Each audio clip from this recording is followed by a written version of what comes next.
Gary is kind of like Elon Musk. This is not in the script. You don't do this. You don't do this at age 37. This is where you're making your big next executive move. He who shouts the loudest gets the attention. Often in our roles as CEOs, we have this vision, we have this mission. The best version of your life is on the other side of your fears. I mean, don't beat yourself up about it. Sabotage yourself. So yes. I'm just managing my way to the end. That sense of accomplishment is very strong in that. I mean, there's only so much coffee you can drink. CEOs that think that they know everything don't. We cannot make multi-billion rand investments. The biggest problem in this country is the threat of deindustrialization, job losses, economic stagnation.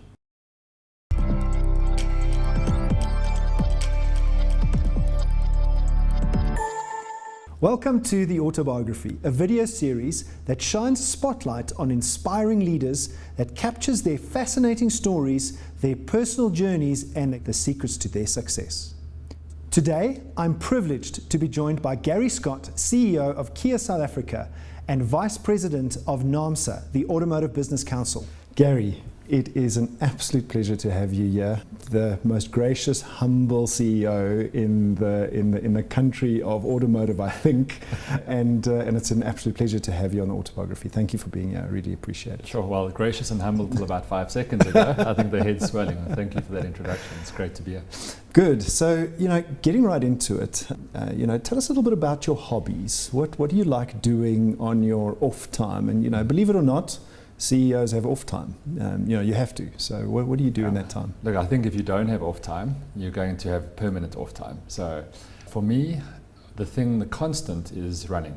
So it's one of those sports where someone who's not a runner looks at it and says, they always look like they're in pain. There's always a grimace. Where's the pleasure in that? But I think when you're on the inside, you realize that it's a really great place to get in a different headspace. Everyone will tell you that sweating, getting the body in motion is great for our sense of well-being. And of course in South Africa we've got incredible weather, we've got landscape, we've got that kind of thing. And what I find, people who go to gym, I go to gym as well, but whatever sport you're playing, it's an equalizer. And you have to step out of your role where you're the boss and you're the kingpin or whatever. And now you're just an equal. We're all going to run the same distance, we're all going to put an effort in, and we all get satisfied with a conclusion. And I think what's great about running as a sport is there's a beginning and an end. Often in our roles as CEOs, we have this vision, we have this mission, we are striving towards something that almost never gets there. It's like the goalposts keep moving. Exactly. Yeah. Whereas this is, it starts and it ends, you close it off, you pack it away and you move on. So that sense of accomplishment is very strong in that sport. Do you do marathons or just running for pleasure? Yeah, so my running club would say that I don't do nearly enough marathons, but I've got a Comrades under the belt, which was last year, which was a bit of a walk. I've got two Oceans Ultras. You obviously finished in 11 hours, I think? It's 12. Is it 12? So okay. Yeah, I was just over 11. It was a long walk at the end. Very scenic. I spoke to the crowds. It was quite a friendly thing. What happens when you get to that stage of needing to walk? Is it your heart just can't do it anymore? Is it your legs? Well, I think for me in that case, it was the unknown. So, if you've never run 90 Ks, you don't know how you're going to react. And what I didn't want to happen is cramp sets in and I sit down on the pavement and my day is done. Once you've sort of got 60, 70 behind you, you know you're going to finish, unless you sabotage yourself. So yes. I'm just managing my way to the end. I want to tick the box and get this in the bag, and I can sort of savor the moment. And it's not about a medal. The other races are about the medal and the time and beating your mates and beating yourself and doing all of that. That one for me is just. And if out of interest, what is your heart rate generally on most of the time during that race? Or run? Yeah, probably. I mean, ideally it should be around 135 to 145. I'm probably more like 155 to 160. Okay. But I mean, I'm proud of that because that shows you that you're working, you're pushing, you're doing what you need to do. Your cardio fitness is probably high. Yeah. So I mean, the rest heart rate will be in the 50s. Really? Yeah. Okay. Yeah. I mean, I've been trying to get my resting heart rate down because as you age, your heart rate increases, blood pressure increases subtly. So I've been trying to use exercise to get my resting heart rate down. And it's working. I mean, I seem to be in the late 60s, 68, 69, maybe 71 sitting here. Actually, I don't know what it's on right now. probably because we're doing this interview, it's on 79. You're so excited. Exactly. But generally, what is the reason you run? Is it those health benefits, or just because you enjoy it? I mean, I don't know who would enjoy doing 90 Ks, but it's something you can completely compartmentalize. So on the one hand, you're able to even think about work while you're running, because I do trail running as well, which is very technical. You're watching the next step, don't trip on that stone, watch for that, don't fall over the cliff, that kind of thing. But road running is more like a metronome. Okay. And it really is a form of meditation. So for me, it's stress management, and it's always that health check. If you exercise and sweat, your capacity and your baseline energy is that much higher. I like that baseline energy. Yeah, and we need it. I mean, yes. There's only so much coffee you can drink, there's only so much you can do there. But if you exercise every day, and I do it in the mornings, I always run in the mornings, you bring your best version of yourself to the office. I like that. And that's a responsibility Yes. we have, is to do that for our people. As people leaders, exactly. So tell us a little bit about where you grew up. Where were you born? So I'm proudly Joburg South. Grew up in the south. So you know Glen Vista, Glenanda, Besonia. I was in Glenanda till I was 6. I went to Glenanda Primary. I was the head boy of Glenanda Primary, 1987. Yeah, I'm showing my age now. And then we moved to Glen Vista when I was 6, closest to the golf club for my dad. I think that was a vested interest there. My mom was from Rosettenville, my dad from Turfentine, so we are generational South. Oh wow! I mean, that's real South, Turfentine and Rosettenville. Yeah. No, it was a wonderful. Because that was the original South, right? The original South. So if you think of the old Joburg, the mine workers lived in Turfentine and Rosettenville, and the mine bosses were in sort of the park towns and those areas, the leafier suburbs of Johannesburg. And then, ironically, high school I went to Parktown Boys. Oh, really? Which was a great school. Still is a great school. So celebrating 100 years this year.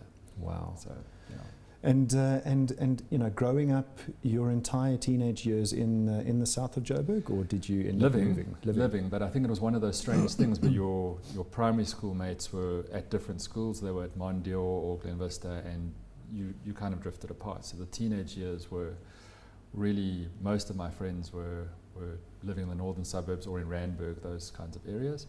Although my brother from another mother is from Robertsham, and still one of my 2 best mates. So, yeah. So my dad, incidentally, wanted me to go to Marefulun.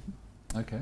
And at the time, I was totally against it because it was partly a technical school. Yes. And I didn't want to do that. Yes. So I never ended up going to Marefulun, but I believe it was, some of those schools in the south are really good schools. Yeah, I think that's true. I mean, I can't speak for the high school. The high school produced my brother, and so we can talk offline about whether that was a good thing. I'm just kidding. I mean, he's a great guy. So when we're, in our teens, not so much, I suppose, under the age of 13, but especially when you say 15, 16, 17, 18 years old, you have dreams about, everybody says to you, what do you want to become, Gary? Yes. And then, some people are forced to give an answer. Other people dream about what they want to become. Yes. Which one were you, and what did you dream about if you did? I think it changed so much, but I mean, the early years was a doctor. I wanted to be a doctor. Medical doctor? Medical doctor. And I think that was about, it looked glamorous, but it also was about helping people. It looked like a noble profession. I mean, it still does. But I think what killed the doctor dream was in standard 9, or maybe matric, I wrote a semester test and got 24% for biology, and realized there's too much swatting in this line. So that dream died. Pilot was the other one. Oh, wow. Yeah, so I did the whole thing of friend of my father put me on a Beechcraft Bonanza and said, let's circle around the skies, let me show you some of the controls, play with Microsoft Flight Simulator, all of those kinds of things. But I think what put me off ultimately was the routineness. So it's a highly skilled profession. You get to see the world, but what worried me was the routineness. The routineness in the cockpit, because it's very checklist-driven job. Very much. Or the routineness of, going to a destination, same checking into a hotel, checking out of the hotel, Okay. all of that. Okay. Yeah. But a lot of your career right now, and I know I'm skipping ahead a little bit, but a lot of your career right now probably is also in that routineness in terms of working for an international OEM. Yes. You know, going overseas, checking into a hotel, spending time there, coming back. You'd be surprised because Kia operates, and not everyone knows this, Kia operates as an independent distributor in South Africa. So we are not that beholden to the OEM. Of course, we have to check in our sales targets, MOUs, business plans, that kind of thing. We report into Dubai, and in an ordinary year, I'd probably be up there 4 to 6 times a year. Okay. And there's a weekly or bi-weekly check-in, but there's a fair bit of autonomy. Oh, lovely. We're part of the Motors Group in South Africa, and so as part of that exco, of course there are meetings, there are schedules, but a lot of the job, and I think this is one of the daunting things about being a CEO, as you know, certainly initially, is you've got to fill your own diary. Yes. You've got to say, how do I spend my time most productively for most impact in sort of executing on this vision? Okay, so I suppose being a pilot is kind of more of that routine, whereas now Yes. you're doing it maybe 4 times a year. So going back to your teenage self, Yes. and you've now got a lot of experience. If you had a time machine and you could go back to your teenage self, what advice would you give yourself? So I think the one thing, and I have lived this since then, is you regret much more the things you didn't do than the things you did do. So you do something and it was badly judged and you made a mistake and it was embarrassing or whatever. That's fine. That kind of pain fades. It's the thing you didn't do, the girl you didn't express your feelings to, the gap you didn't take, Yes. those kinds of things. 30 years later you can regret those things. So there was a little bit of that, I suppose, in my teenage years where I was probably a bit too cautious with certain things. You didn't try out for the first team tennis, for example. You coast, You doubted yourself. and then you look back and you say, actually it was up for grabs, and the people who grabbed it succeeded. And yeah, That's the good advice because quite often, I think we live our lives thinking we've done everything. Yes. In the meantime, there's some things that you've missed, for your own lack of risk taking, as you put it, or don't want to be bold enough, or whatever reason. what do they say? Like the best version of your life is on the other side of your fears. I mean, I love that. It's basically true. Yes, standing on the edge of that cliff, Exactly. and then not jumping. So during this career that you've navigated to this Yep. point, you might have had heroes and mentors. And I was speaking to a young 18-year-old day before yesterday. I was in Cape Town, who had a startup. And he had a couple of staff members and had investors, and he was 18. And I looked at this and I thought to myself, sure, I'm almost 50, and this guy's doing it properly at 18. Yeah. And he started talking to me, asking me, well, how have I navigated this? How does he get a board that he can trust? And, how does he start to build that? And I said to him, maybe it's less about a board and more about a mentor. Not necessarily a single mentor, but maybe you'll have a couple of them over your lifetime, somebody that's invested in your success. How do you see that? And have you had them over your career? It's absolutely critical. So sometimes it's mentorship and sometimes it's partnership. So because I've been in corporate my whole life, there hasn't really been a lot of entrepreneurship on the side, but there certainly has been some property investment. And I've found that doing that in partnership is much better. But if you do it with the wrong partners, it can be absolutely catastrophic. If you do it with the right partners, it's a completely different result. Confidence, growth, trajectory, the whole thing. And learning over your life who to trust, but also who you can work in simpatico with, who kind of just works, what combinations gel. You can have the best team on paper, and then you just don't gel. Yes. I think that's a life lesson, is learning to suss that out. From a mentorship perspective, I joined Kia in 2002. The product range was not the greatest. It had lots of potential for improvement, let's put it that way. And I'd always enjoyed cars. I am a petrol head. This wasn't one of those brands I was fanatical about. And I didn't really know the Imperial Group, maybe from a distance, listed group. But I met Ray Levine, who was the CEO and founder, and obviously Manny DeCania on the other side. But I only met Manny after I joined. When I met Ray, it was, I don't care what this guy is selling. I want to work with him or for him. And Ray always was that mentor for me. And I think, part of what a mentor does is they show you your strengths, and they create an environment where you play to your strengths. And they invest in your success. And completely, there's no ulterior motive. It's Yes. not transactional. It's not how do I extract something out of you. It's how do I help you bring your best self to the game. And Ray was naturally that kind of a leader. So that mentorship continues. I mean, we don't speak a lot. Yes. He's happily retired, but when we do, I'm always energized after that chat. Talking about your journey to Kia, but coming out of the teenage years, what did your career look like, and what did Gary look like between leaving school and then joining Kia? You mentioned you joined Kia in 2002. Yeah. So what was that period between 2002 and leaving school? So definitely, some kids have such a scripted life from the time they leave school. If you've gone that doctor route, Yes. your next 7 years is kind of, maybe your next 10 years is kind of carved out for you. I landed where I landed very much by accident. So in matric, where are we going with this? What are your interests? What are your aptitudes? And kind of it was like you could do everything except probably painting.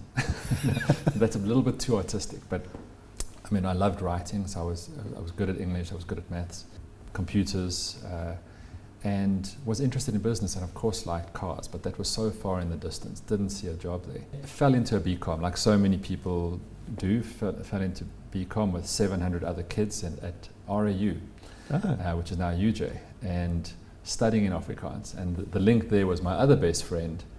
His dad was a professor and sort of sold the university. But you end up then learning your second language a bit better because you have to. Did you have to write exams in Afrikaans too? We wrote in Afrikaans. Wow. But I mean, remember, it's also a lot of numeracy subjects, so there's not a lot of writing, and I'm sure the grammar wasn't fantastic, just enough for the lecturer to understand what you're writing. But you get exposed to another culture as an English-speaking person in an Afrikaans community. That was very, very interesting for me. And then kind of fell out of that. So, okay, I'm now halfway through this degree, what next? Well, you might as well keep going. And then did the CA thing.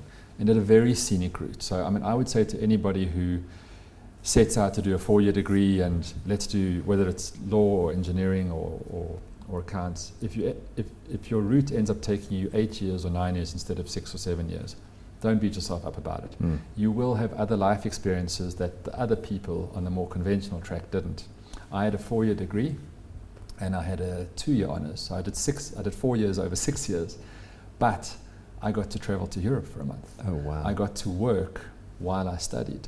I met my wife through that situation. I grew up in some ways, in ways that my friends didn't, and yet I was still a student and enjoying the campus life and doing all of that. And by the time you're our age, 48, 2 years of scenic route means absolutely nothing. But it meant the world to me in terms of life experience. So that's one of those things that you probably, if you didn't do, you would have gone back and told yourself to do.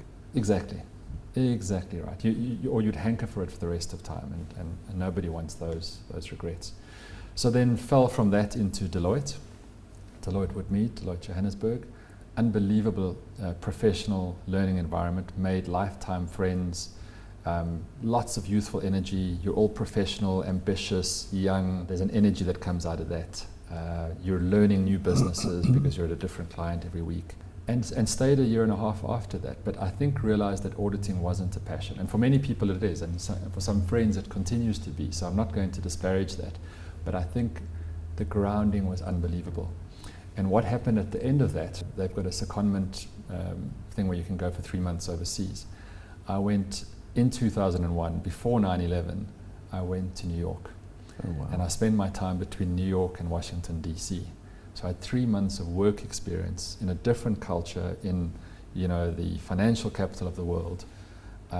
Unbelievable life experience. And then traveled for a couple of weeks afterwards around the States. Wow. So, my worldview was expanding. And the understanding that, your path creates so many possibilities for you. I could have stayed. I was offered a job to stay. I could have been an American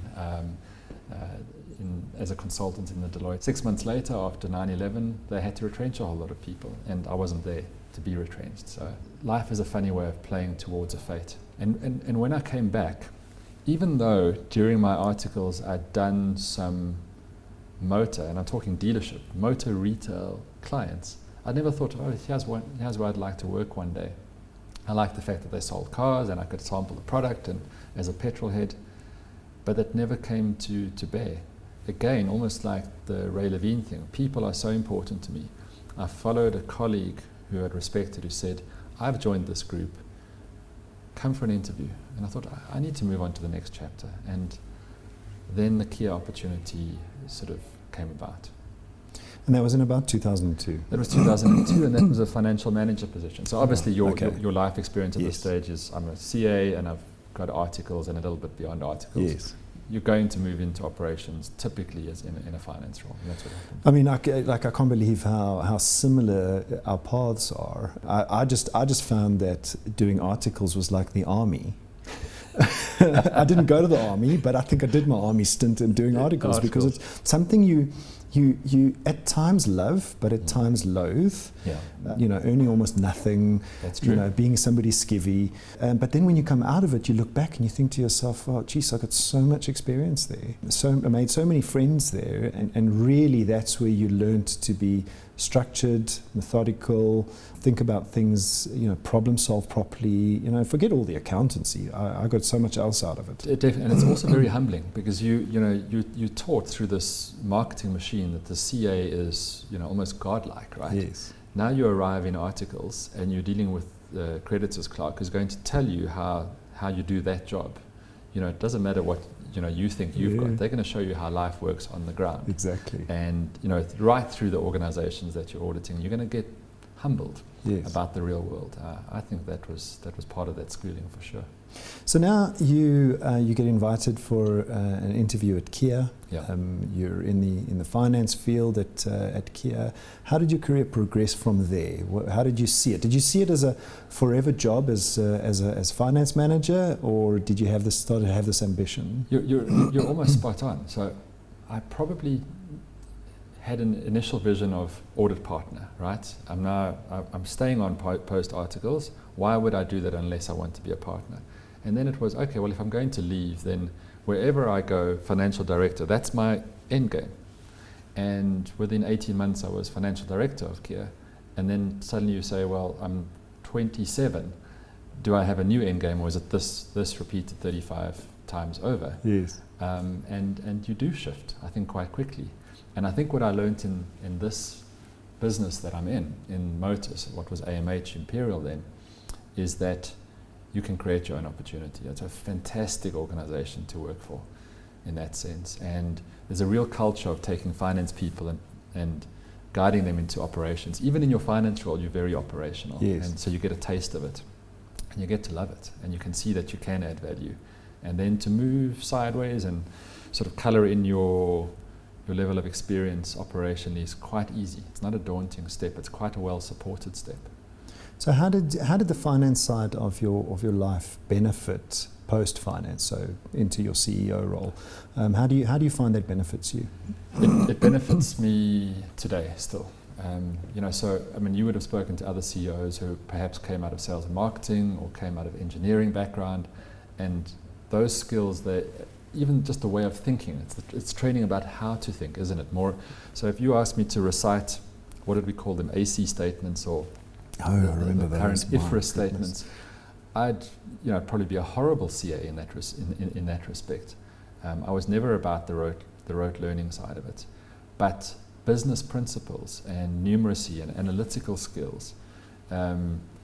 You become a sounding board for your FD, and you help your FD to become a better FD. And then in a group situation, your training gives a different lens. Your training coupled with a slightly different non-traditional finance role gives you a different lens on the business. So in a diverse team, I think that continues to add value.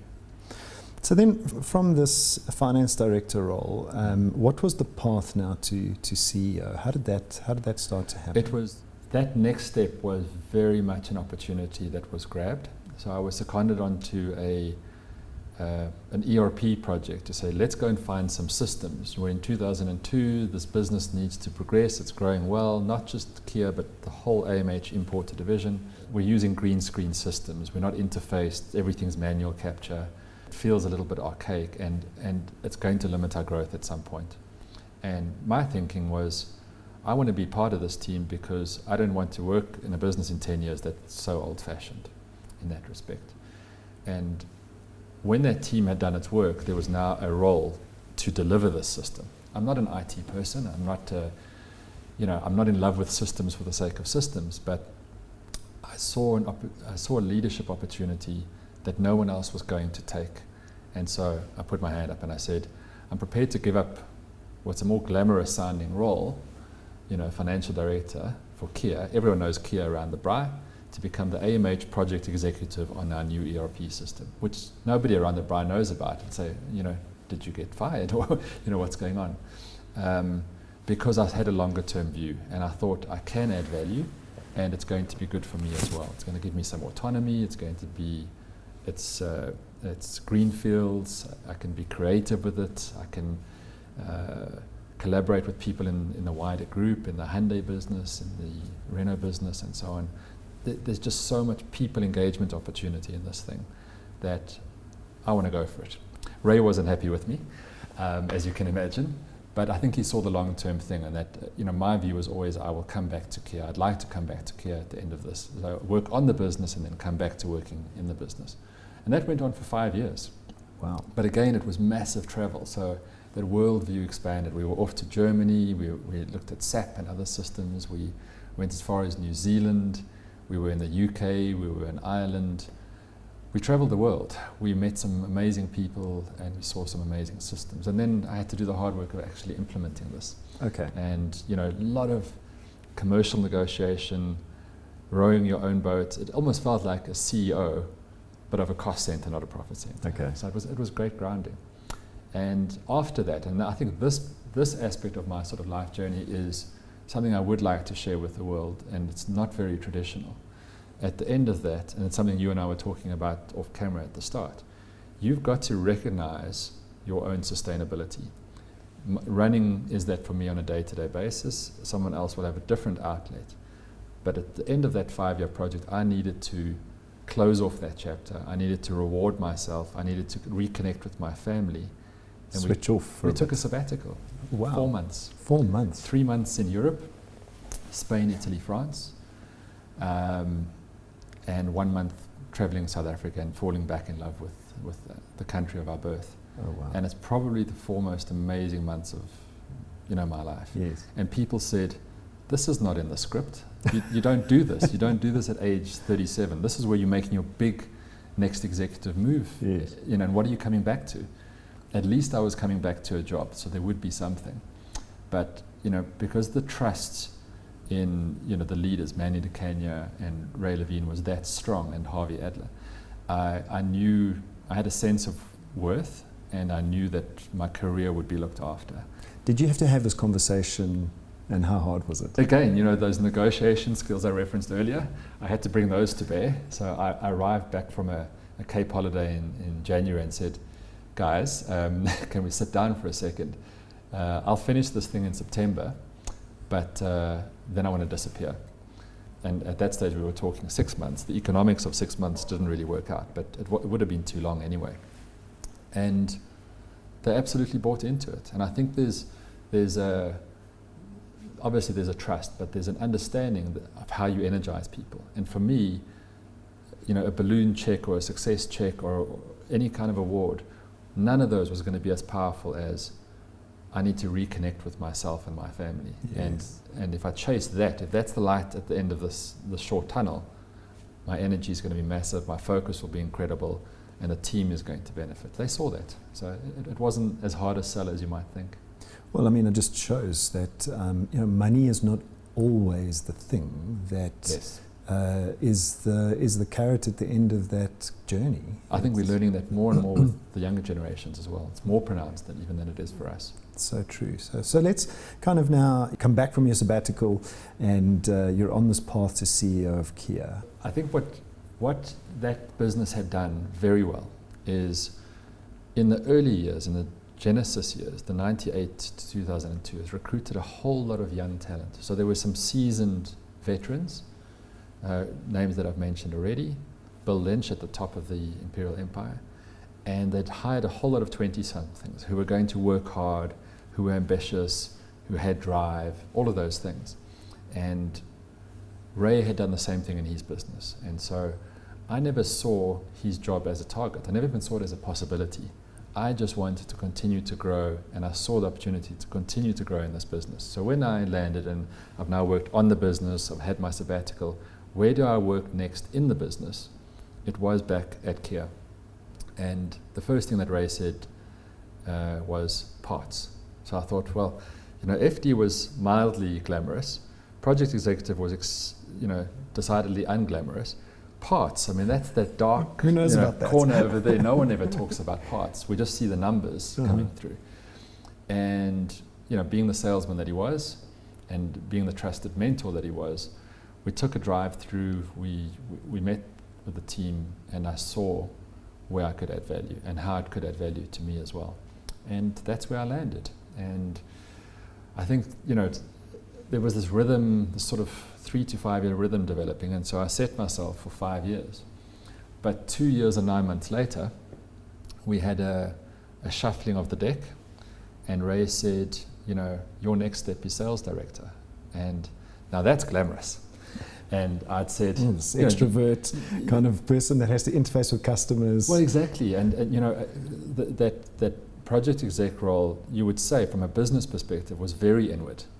And from somebody outside the organization, it absolutely is. But it's not, because you're dealing with your internal customers, you're dealing with your provider. It's very outward, actually. But this was, as you say, extremely extrovert. And I didn't have trepidation about that.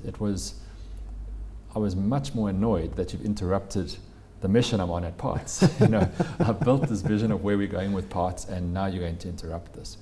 But I think you've also got to recognize timing. And the timing isn't always scripted. In fact, my life has shown me that it usually isn't scripted. But, you can either dig your heels in and say, leave me where I am, I'm happy, or you can say, you see something. I obviously see that sales director is starting to round my experience in this business. I've been in finance, I've been in after sales, I'm now coming into sales. It's almost like, finance, ops, now it's sales. Exactly. It's almost like you're doing a journey ship through the business in preparation. And Ray was not doing this, and I think a lot of organizations sometimes get this wrong. They create an obvious single point of failure successor. Yes. And that is not good for that individual, and it's definitely not good for the business. Ray was doing this to his executive team. He was round-tripping a number of people through the business and saying, let's see who percolates to the top. And I think as sales director, it was only a couple of years. What I did learn out of that is that it was so dynamic, probably the one job that I could see doing for 40 years, honestly. It's the market is so competitive, the variables are so dynamic. What worked yesterday doesn't necessarily work tomorrow. Very creative space, very energized space, very sort of front of mind space. And the impact of doing that successfully on the business, obvious, very profound. Yeah, well, that's top line stuff. Yeah, and your sales sets up your after sales. So, seeing that circle. It was great learning. It was under incredible mentorship. I worked with Zian van Heerden, and I worked with Ray Levine, Manny DeCania as well. I'd also, by the way, since 2002, for a few years, worked with Daihatsu and SsangYong brands. Oh, wow. Yeah, so those were brands that I had some exposure to. I was general manager for 4 dealerships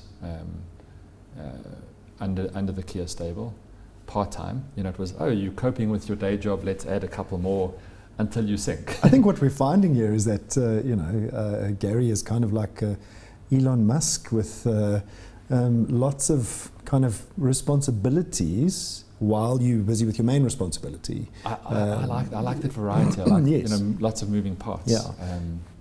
Yeah. So that sales director role then happened, and Mark Lamberti had come into the group, and I think he was very strong in executive succession. And so through that, Ray was coming to retirement. there was this evaluation process, and then I was MD designate, and there was a year handover. And I remember this was so empowering. After 9 months, Ray was going to be the commercial executive at Motors head office. Imperial was also starting to unbundle Motors as a motor division. Imperial was going to be concentrate on being a logistics business, and Ray was going to shore up the new head office as commercial executive. 9 months into that home, and so he had 2 offices, and 9 months into that handover year, he phoned me and he said, "I'm not coming back. You've got this." Oh, goodness. Yeah, it was so empowering. And that was it. And I suppose the wonderful thing is that How old was he at this point? Ray, just over 60. Okay, so did he want to just kind of go on another path? Yeah, he was heading for retirement. Yes. So that was going to be his last role, as almost a curator role in the group to help this new young group find its way, assisting Osman and Ockett. And totally left field for you. Totally. And like I said, it wasn't a destination I'd actively pursued. What I was pursuing was continuous development. I'm hungry to learn. I'm curious. I want to understand this thing better. I want to play with this toy. Okay, now I know how that toy works. What's the next toy? And so parts was a toy, and sales was a toy, and finance was a toy, and IT was a toy.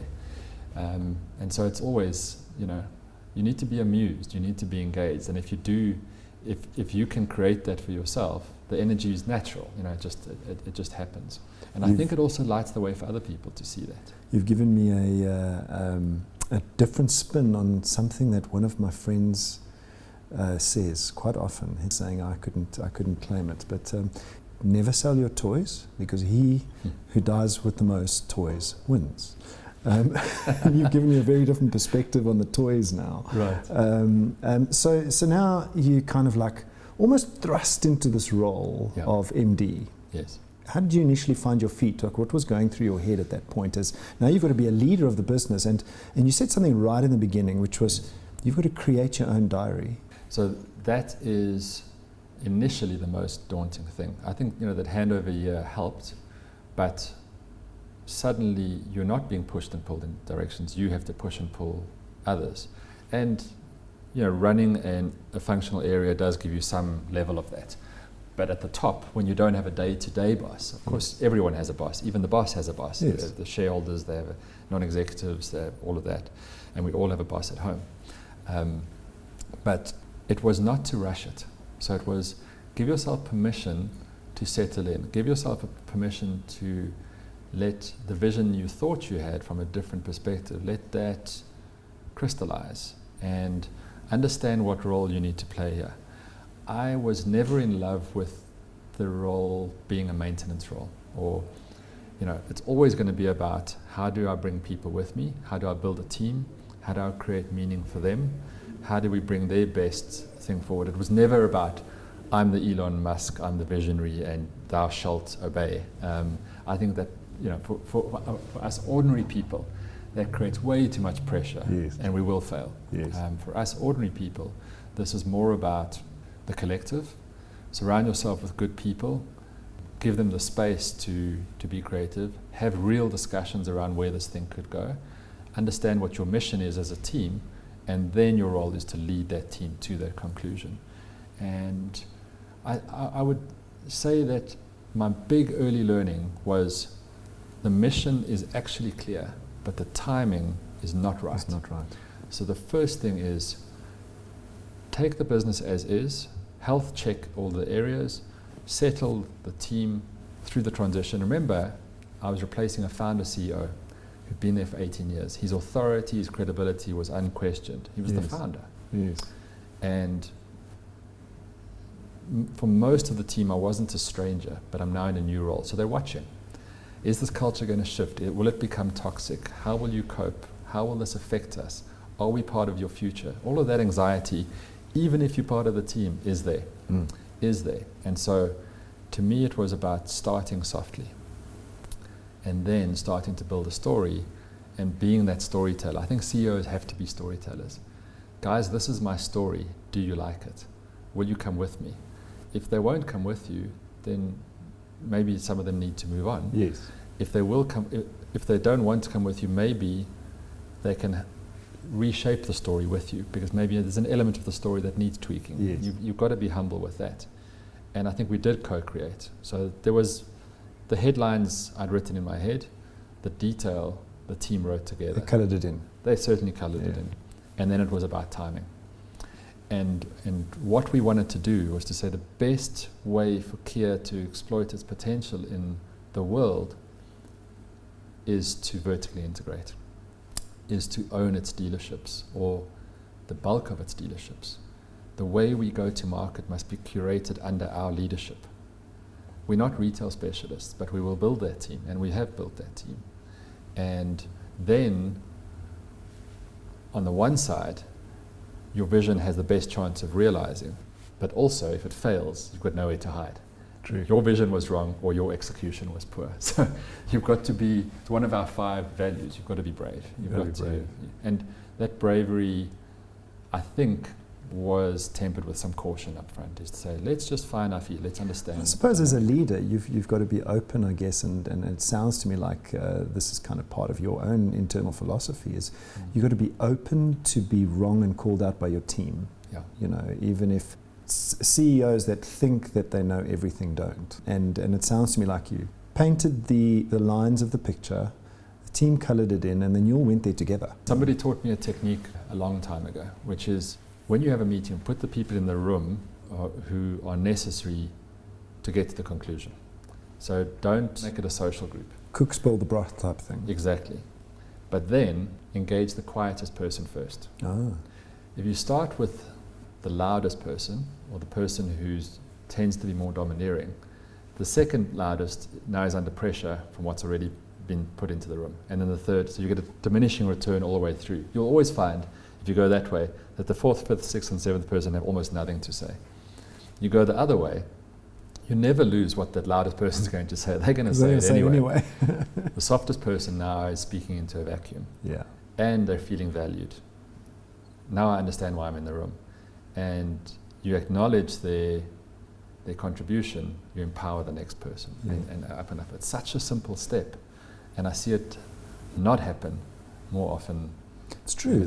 He who shouts the loudest gets the attention. That's what happens most of the time. Yeah.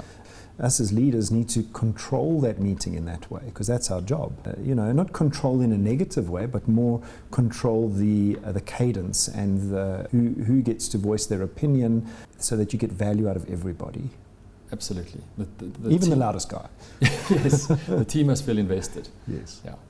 Okay, so now you're in Kia and you start to face challenges. I want to bring up one of the biggest challenges that you might not be facing in Kia, maybe Kia to a certain degree, but also in the market, because you're also one of the executives on the Automotive Business Council. Yes. And so you wear a few hats. One of these hats is these illegal imports. And you seem to have taken this kind of raging bull by the horns.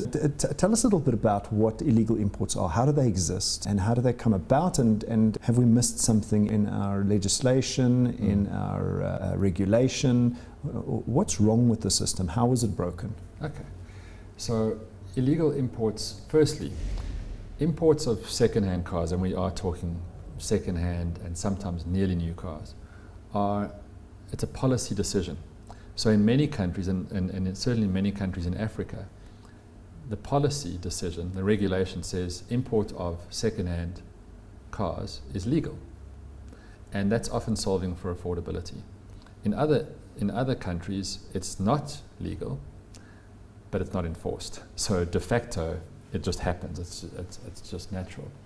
If you're looking to industrialize, and we are industrialized in the motor industry, we have auto manufacturing, you cannot have that coexist with rampant used car imports, because it just undercuts your domestic market. So any factory has to be able to sell locally and regionally, as well as export around the world. Yes. You'd never build a factory in a country where you can't sell a single car, right? Yes. Why would you do that? No, you need local demand. You need local demand. So it's obvious to us as industry leaders that if you were to allow this, either through policy or through lack of enforcement, you're going to undermine your strategic goals as an industry. You're going to undermine the strength of your industry.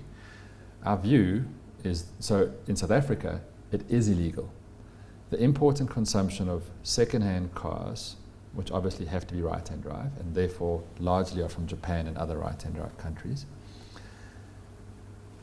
the import and consumption is illegal. There are no loopholes. So the loopholes might be, and it's 0.01%, heritage vehicles. I am an immigrant. I've immigrated from the UK and I want to bring my car with me. There's a process you need to go through, lots of red tape, and then that car gets naturalized in South Africa. Yes. By and large, it's not allowed. What we do have is we have ports that are the only seaport entries for a lot of our neighboring countries. Because they're landlocked. They're landlocked, Okay. exactly. So under Geneva Convention, we're obliged to transit those cars, to process them through our port, and then they must ship off to Zimbabwe or wherever they're officially destined for. So the policy's there. The enforcement is where it's lacking. And there are a number of areas where if you only undermine it slightly, when you add all of these things up together, you've almost got a free-for-all. I mean, I had the brigadier from the police say in our SA Auto Week last week, I mean, I put the words in his mouth, but he echoed them. The criminal element has a blank check on illegal imports in South Africa. They're operating with impunity. I think we've got a massive job to do, as we have on electric vehicles that we spoke about yesterday, to educate the consumer. The consumer says, it's almost like buying my parallel import dishwasher. I can get it cheaper, they pay their duties, it's not illegal, I'm going to buy it there. Maybe the warranty is different or it's slightly out of spec. But I'm getting it for 40% of the price or 70%. I'm going for it. This is not the case here.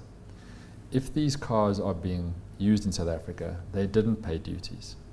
So it's domestic consumption without tax. They are out of spec and therefore probably unsafe. And probably don't fit the standards of the European emissions, spare parts. It's out of spec, so can I get that bumper? So people don't really realize that cars, a Toyota Corolla in another country isn't exactly the same as a Toyota Corolla here, for instance. No, very much not the case. And you will learn that through the ownership experience. But the starting point is that these things cannot coexist. Unchecked, this will kill the SA Auto, kill manufacturing. But I was staggered to know the numbers the other day. Yeah. Where it's not single-digit percentages that are driving around on our roads. The way I express it, I think the most clearly that everyone can understand. If we are selling 30,000 passenger cars a month as an industry, we are selling 30,000 illegal imports per annum. So it's a 13th month of sales. I call it the 13th check. If we kill this, we give the industry a 13th check. But this is, that's not going to land well with the consumer to say, well, you're making enough money anyway, we don't care about your 13th check. I think what we're saying to consumers is, you are breaking the law. And the real danger to you is that if enforcement does tie up correctly, that car will be impounded and ultimately crushed. Whatever you paid will be lost. Do we know, don't these cars ultimately, through whatever mechanisms, become part of our systems anyway, in terms of the NATO system? So that's one of the loopholes, is that introduction of a car can happen through a manufacturer or an importer or a builder, or it can happen through a paper process at a licensing center. So how do you control that? Exactly. You need to do a few things. You need to be checking that every car that came into the country as an import leaves the country. So you need a check and balance. That's between customs and the border police and Transnet, the manifest of when the car arrives. Digitally, those things that loop needs to be closed. You need to cut out on the fraud at licensing. So you need to digitize that process. You need to have oversight. You need AI, big data, all of that. You need people, you need customs and police at a roadblock. One, to have the data. Two, to have absolute clarity on the procedure of impounding, crushing, all of that kind of thing. And then you need to deliver on it. And somebody needs to be accountable. Are these cars flagged in the NATO system that the police have access to? So let's say a roadblock happens, and I'm driving an illegal import. Yes. And the policemen, which, I mean, all they do is check your license and your license disc. They don't really, and fines. Yes. I got stopped for fines the other day. I never had any, fortunately. And roadworthy, perhaps. And Ball roadworthy. tyres, that kind of thing. Yeah. But surely they've got access to the NATO system and access to the car's record. Yes. So many of these, if not most of these cars, will have a foreign plate on them. They'll have a Lesotho plate or a Botswana plate or a Zimbabwe plate. This is one of the weaknesses, is that either those equivalent notices are not digitized, or we don't, as a country, have sovereign access into them at that moment. So you may be able to query it, and 2 weeks later you get a result. Oh no, this is a fake plate. Okay. But so we can't impound that car at the roadblock because of these hurdles. yes. So those, if that car, let's say that car was legitimately Zimbabwean, it came into Durban, it left, crossed our border, it was a resident Zimbabwean car, and came in as a visitor. That's allowed for 12 months. Okay. So that foreigner may drive that car for 12 months before they have to repatriate it. And that's practical. You can understand the practicalities of it. There's cross-border movement all the time. Yes. We don't have the date stamp. So on inspection, how long has this car been here? So you're clearly foreign, or you're representing as foreign. I can't vouch that you could be, you've never been to Zimbabwe. You've got a Zimbabwe plate. I can't vouch that it's genuinely Zimbabwean. Even if I did, do I know how long it's been in the country? Yes. You may not be flouting those rules. So there's a lot of little elements that have, to some extent, fallen away, that have created these weaknesses. And I think the last element is that there's been some legal challenges around the impounding. South Africans saying it's my right to own property, and you're alienating that right.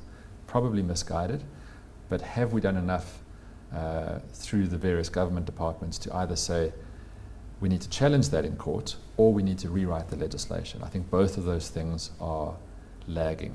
And are we getting there? Just as a final point, I mean, is this going down the right road, or are you, as part of this kind of drive, hitting roadblocks all the time? Far too slowly, and I think the discussion needs to be elevated to top level.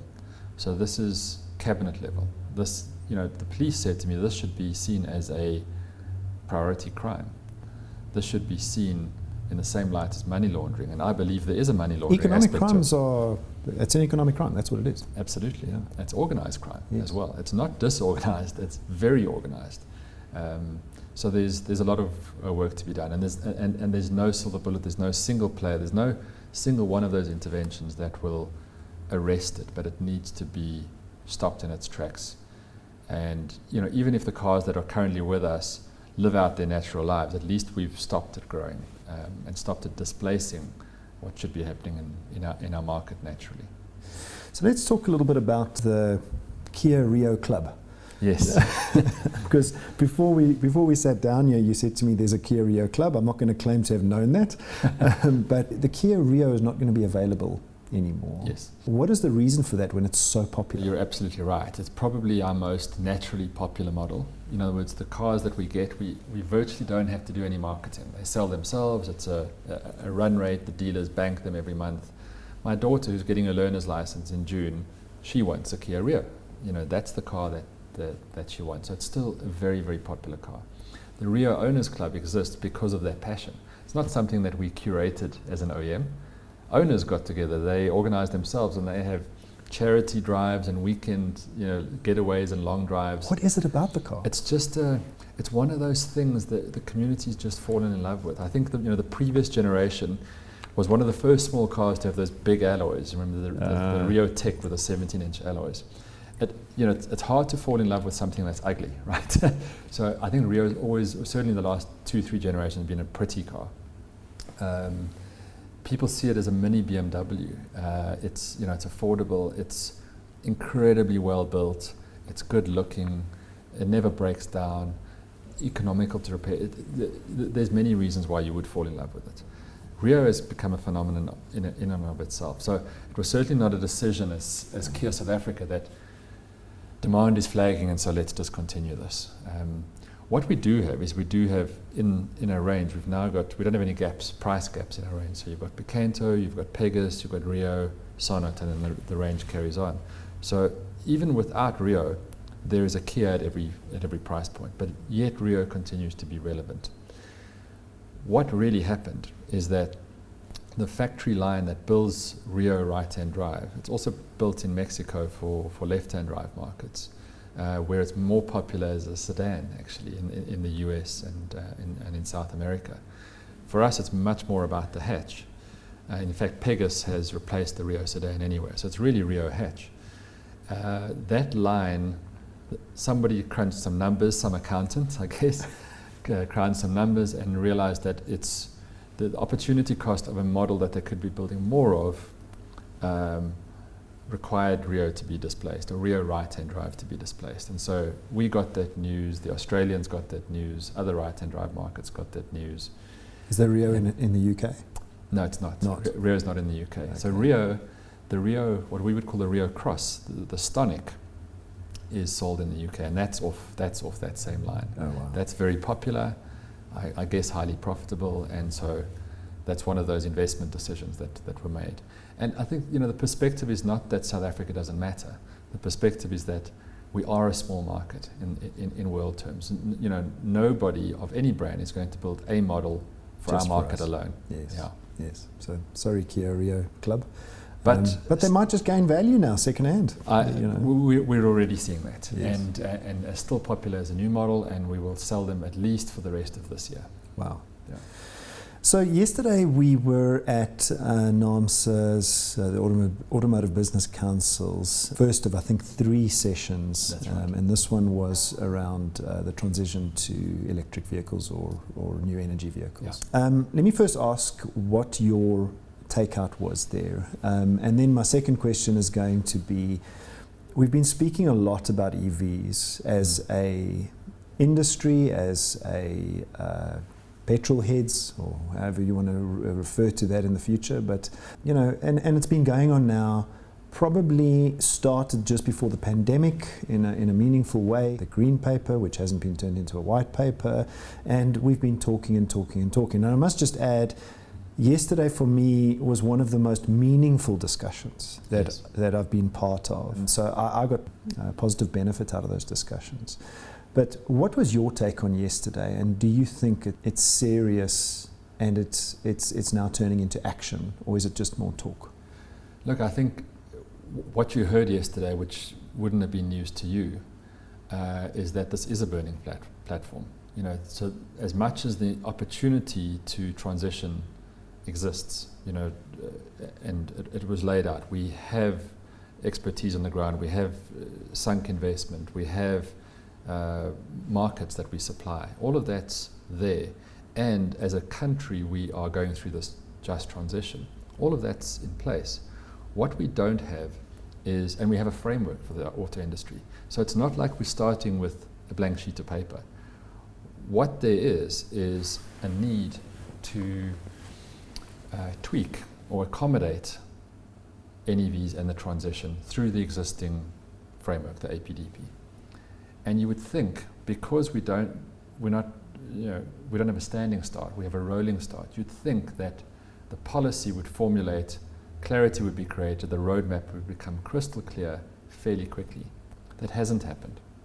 I suppose we could forgive some element of that being, when this conversation started, COVID hit. We were dealing with bigger problems.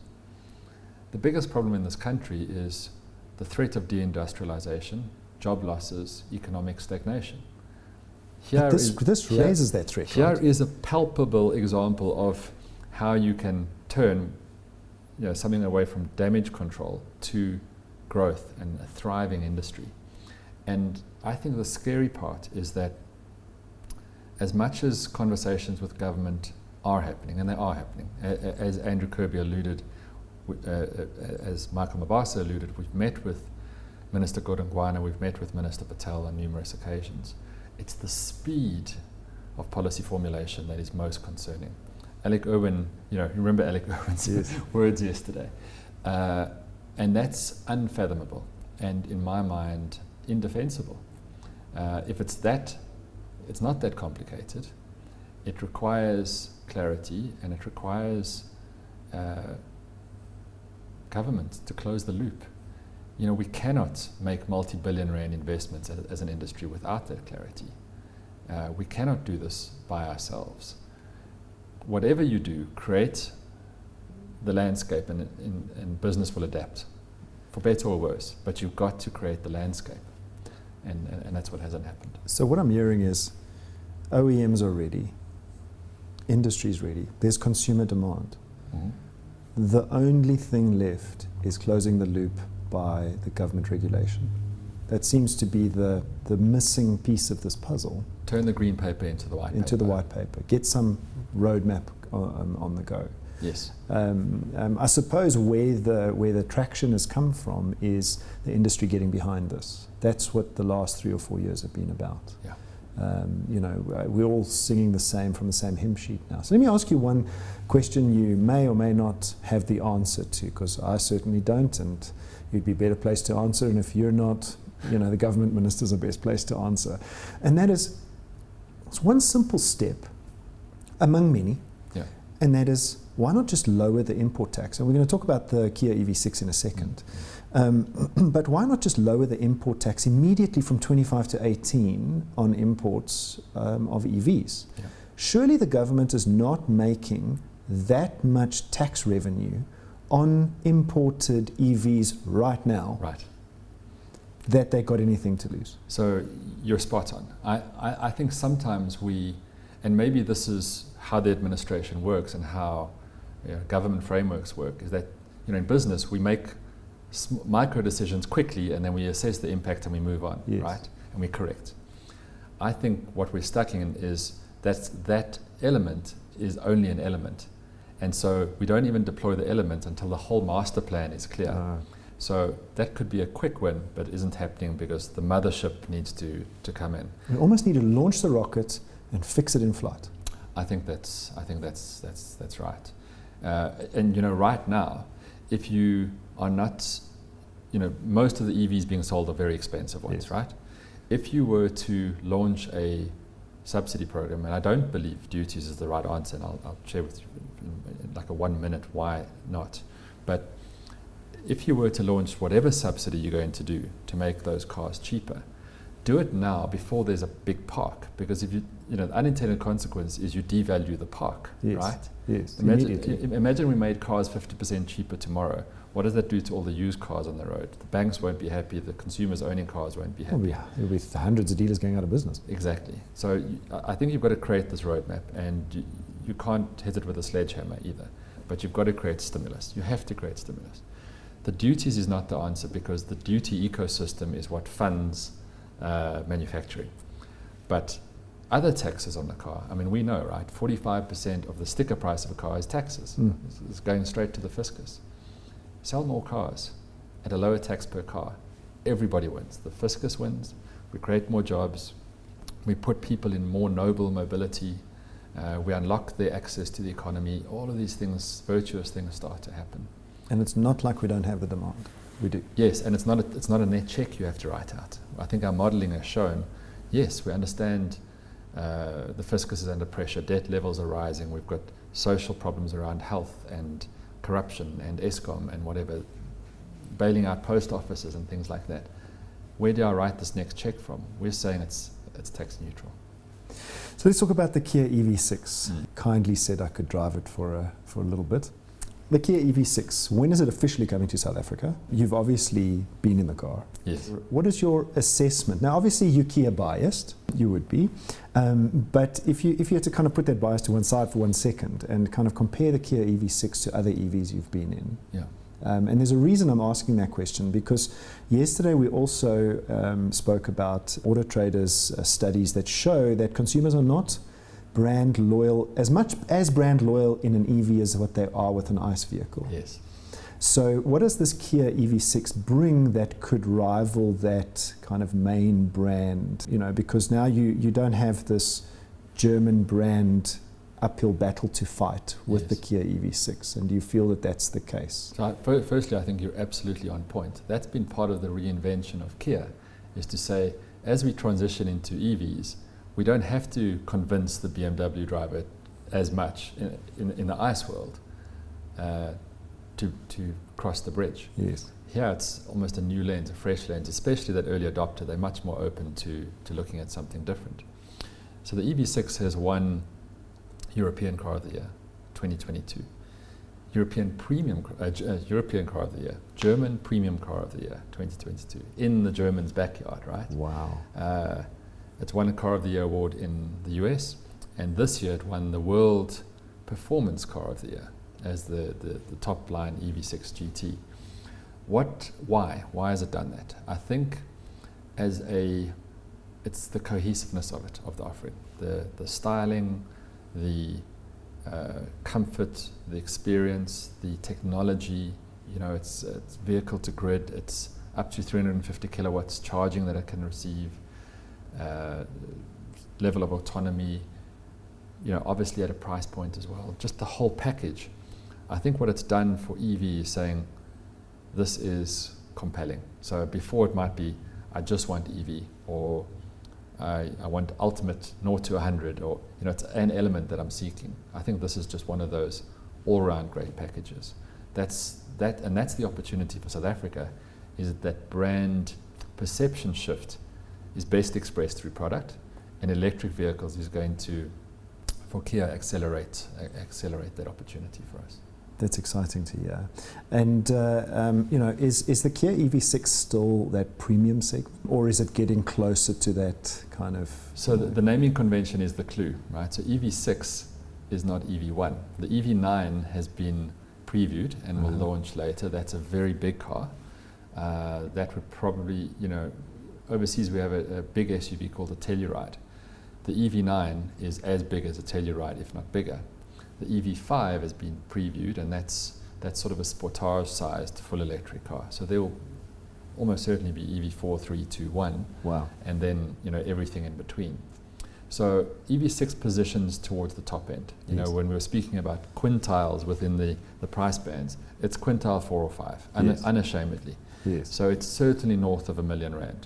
And believe me, and you'll experience this, it deserves to be there. Just as a piece of engineering, it feels like it is that car. That is not the heart of our brand or our business model. It's a flagship, it's a halo model, it's a statement. Where we really want to be transacting is in the Sportage sort of price range, 600,000, 800,000, where there's volume, where there's a consumer who really wants to spend that money, who sees value. EV5 will do that for us. Nero will do that for us. E-Nero will do that for us. Where we are homologating these cars as they arrive. EV6 is homologated. Nero is being homologated. More product will come. We launch when the business case aligns. This is a little bit about rand dollar. It's a little bit about government policy. It's a little bit around pricing from Korea.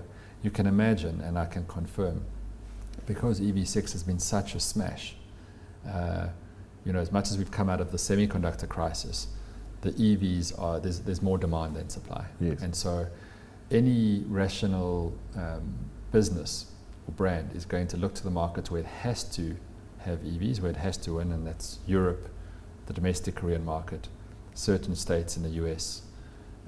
That's where it has to win. And so the rest of the world will lag. I mean, the way that we put it at the brand, it's the same road, just a different speed. Okay, that's interesting. That's fascinating. I can't wait to drive it, to be honest. I absolutely. I haven't driven a fresh EV for a couple of months now. So let's shift gears a little bit. Yes. Day in the life of Gary Scott. I don't like too much uniformity. I don't like it to be that predictable, but I think you have to have some kind of framework. So by default, I'm a morning person. And I live in a house where not everyone is a morning person. So that has its own sort of dynamic. Does it mean you go to bed earlier? It does. Okay. It does.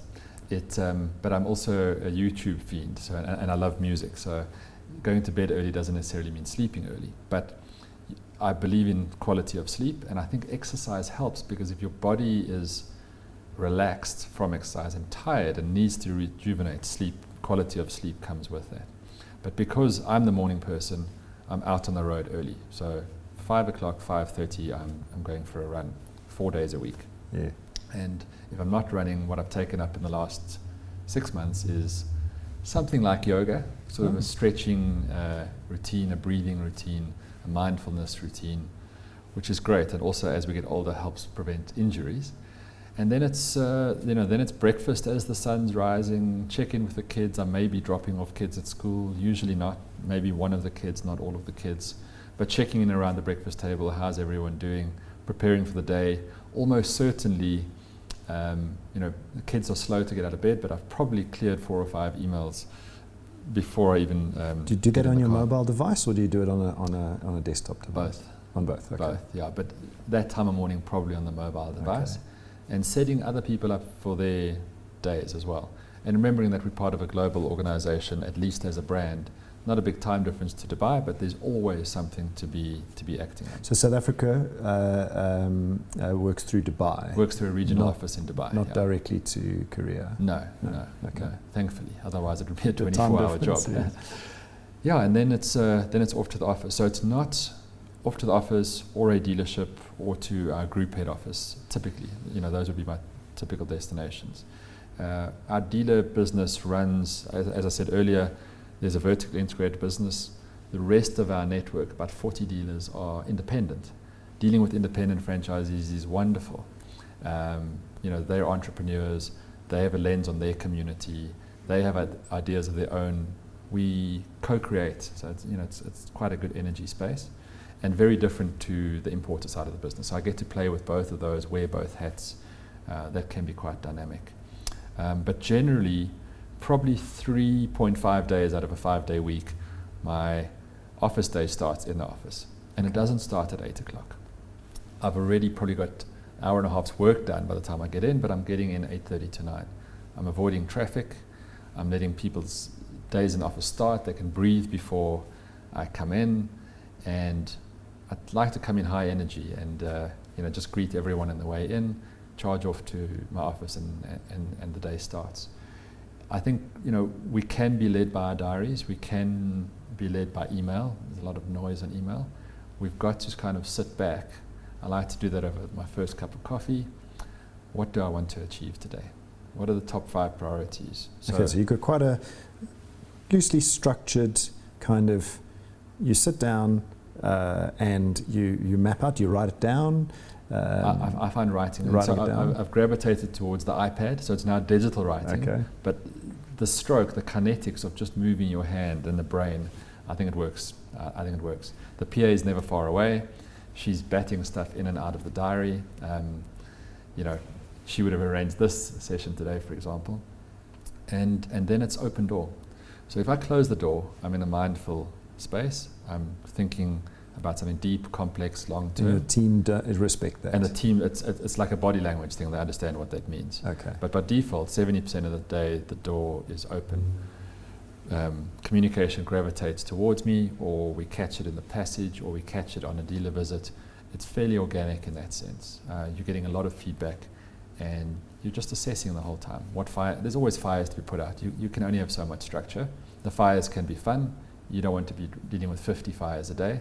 That would be a signal of something else. But most of the time is about the longer term objectives, the levers. What are the big levers we're pulling?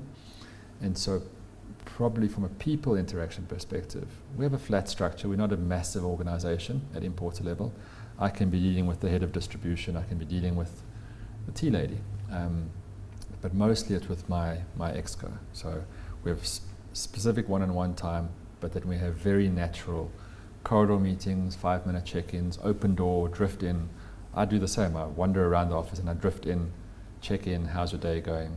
And I think part of that is just about creating a culture where everyone feels approachable, we understand the humanity in each other. When we have tough conversations, we can do it because we actually trust each other, and we understand that, I have a vested interest in you as a person. You're not just a transaction or an employee. So I think we have a good vibe, really. So during the course of your day, is it mostly structured via meetings, mostly face-to-face people time? So, it's funny, I think we all came out of COVID with this 8-hour day and we managed to do 16 meetings and we're so productive, but you lose so much magic, you lose that human touch. And so, what I try to do, and this is sort of my KPI for my PA, is 40% schedule time, 60%, let's call it slack. In that slack, I'm dealing with admin, but I'm also just trying to sit back, helicopter view, what I need to really put some energy and brain time into. Who do I need to co-opt into this? How do we create alignment? What's not working? If I have that 60% time, I feel a lot more effective. It's not always the case, and you'll also go through busy seasons and quiet seasons, and I think we've got to manage that, and we've got to fill the time ourselves. If you fill the time yourself, then you're in charge of that narrative. If you're sitting back, people will fill your diary. As the head of an organization, you're always in demand. Someone's always trying to sell you something, solve a problem you don't have, etc., etc. Exactly. I try and get this through to the executive team here at AutoTrader as well, and that is what I call, I can't say, I can't remember where I heard the term, but I can't say I came up with it, what I call cerebral time. You need thinking time. You can't just be doing. Yeah. And that's that 60% you're talking about. It's just, absolutely. You've just got to take a step back, and would you say it's almost like working on the business as opposed to working in the business? Is that 60% of the time? It's true, and because I also sit on the Motors Exco, a lot of that work is almost built in. So you're almost having to operate at a different level, because now you're dealing with a problem that doesn't just affect your business, it affects the group, and whether that's organizational or strategic or whatever, you're going to spend some time in that space, and you're going to be dealing with some people who live in that space all the time. And so they pull you into that space, which is wonderful. I like both. I like the operations, and I like the more strategic stuff as well. Knowing you for a while now, you come across and you demonstrate as being a very grounded leader. You want to be part of the people. You know your role as a leader, but you still want to be part of the people. Yeah. What are some of the tips or learnings you can give either young leaders or even seasoned leaders that kind of are looking for a fresh way of thinking about leadership? I think it's going to sound a little bit like a bumper sticker, but the reality is, and you will learn this the hard way or you'll learn this the easy way, is that you cannot be a better version of somebody you admire than they are. You can't. You can only recognize the virtues you see in that person, adapt them try and absorb them into your makeup. But ultimately, the only way people are going to accept being led by you is if they believe the you that you present is the you that you are. So authenticity. It's about authenticity. It's as simple as that. If you pretend to be somebody else because there's a stereotype around how an auto leader needs to behave, their mannerisms, their way of work, how they attack things. If you feel that that's the only way, either you will never gravitate or just say, well, that's clearly not for me, I can never be that person, which is tragic, or you'll put a hell of a lot of energy into being somebody you're not, and you will fail. You'll never be great, and it will be energy sapping. And if your job doesn't energize you, that's an absolute red flag. You should move on. So I think that's the biggest thing, is understand who you are and be yourself. Just be authentic. And then the second thing is, you may have this thing, and I think a lot of younger leaders suffer from it. It's more pronounced in South Africa because, firstly, we've got this generational thing, a lot of young people coming through, and there may be, I've seen it a few times, maybe it's YouTube, maybe it's television, maybe it's American culture, that instant gratification. I was about to say instant success. Yes. Exactly. There's no such, that's not authentic, there's no substance behind that. Your 18-year-old entrepreneur is an outlier, right? What we need to be seeing is that people understand what they need to develop in to grow and to add value. What we need to be seeing is that people trust their leader or their mentor to give them honest feedback and to help them along that journey. And we need to understand that we need to check in with ourselves. Is it something that I really want? It's not the be-all and end-all. For me, this job still is not the be-all and end-all. It's, this is lovely, what's next?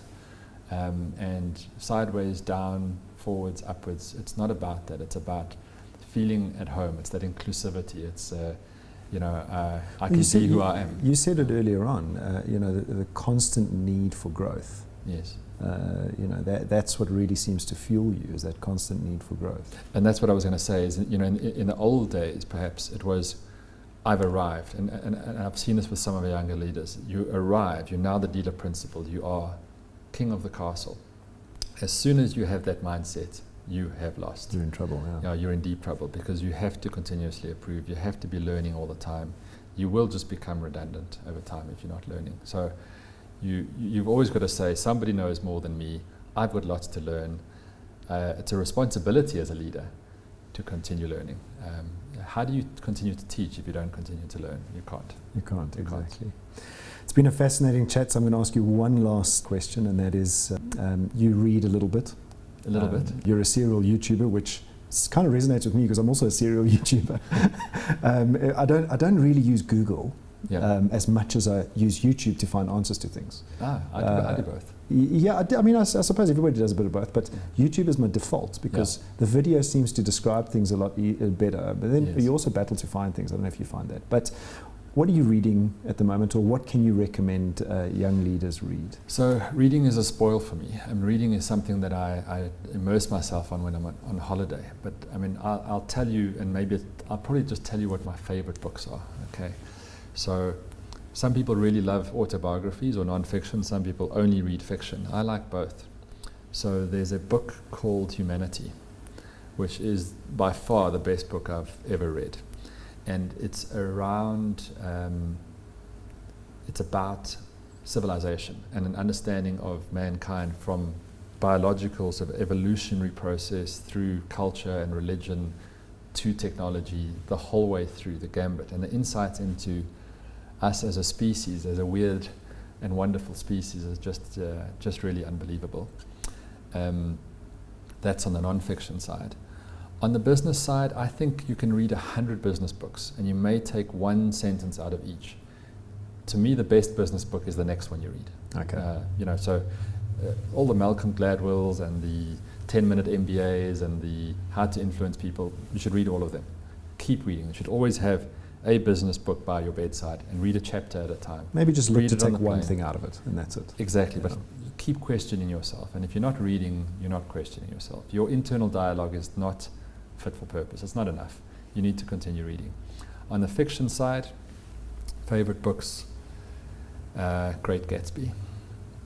I'm not a fiction reader, but that sounds interesting. What's wonderful, for a non-reader, it's 110, 115 pages. You can read it in an afternoon easily. I've probably read it 10 times. Lord of the Rings. Oh, wow. Yeah, and I'm not a fantasy, I was never like the fantasy kid, but Lord of the Rings was amazing. Catcher in the Rye. Oh, wow. Yeah, Never heard of it, but it sounds like essential reading for every 14-year-old. Okay. That's been absolutely fascinating, Gary. I thank you again. I've been absolutely humbled by you being here, and continue to do what you're doing. Sounds like your continuous path and seek for growth is just going to see the next 20 years, either at Kia or wherever you are, be successful. So thank you very much. Thanks so much, George.